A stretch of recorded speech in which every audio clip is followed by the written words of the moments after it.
After a floor debate, the House on Monday passes the Falun Gong Protection Act by a voice vote. The question is, will the House suspend the rules and pass H.R. 1540? Those in favor, say aye. Aye. All opposed? It's in the opinion of the chair that 2/3 being affirmative, the rules are suspended. The bill is passed without objection. The act imposes sanctions on foreigners involved in forced organ harvesting of religious prisoners in China. Sponsor of the bill, Representative Scott Perry, said he introduced the bill to confront the most egregious, barbaric, medieval human rights atrocities of our current time. As we stand on the precipice of this vote, I ask you to join me in taking a stand against the Chinese Communist Party's systematic persecution of Falun Gong practitioners.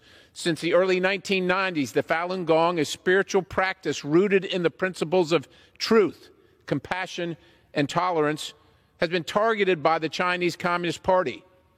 By 1999, Mr. Speaker, an estimated 70 to 100 million people, roughly 5 to 7% of China's population, were practicing Falun Gong.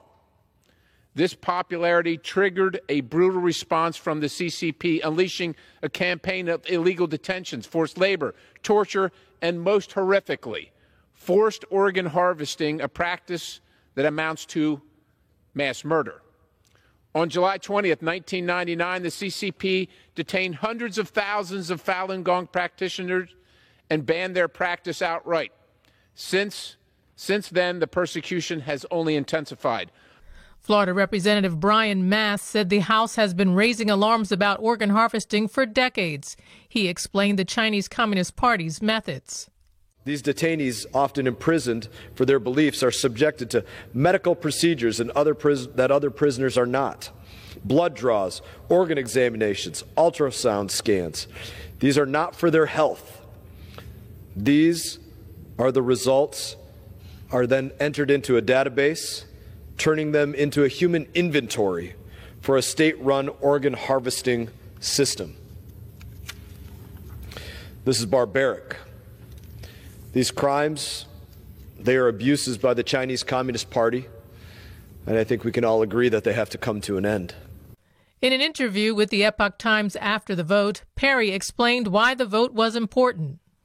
We know the reports are out there. We know that the numbers don't add up. Everything points to what they're doing. But it's been too easy for all countries, including the United States, to just turn a blind eye to what we're pretty confident is happening, which is horrific. This ends that. This says no more ignoring it, no more looking the other way, no more just letting it go while you continue to buy communist Chinese goods and services. No more of that.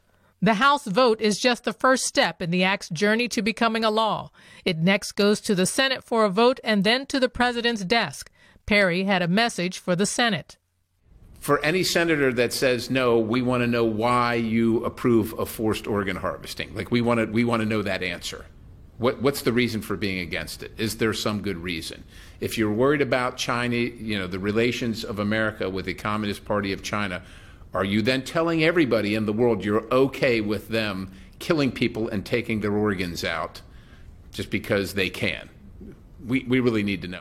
The House also heard debate on the Stop Forced Organ Harvesting Act. They are expected to vote on that later this evening.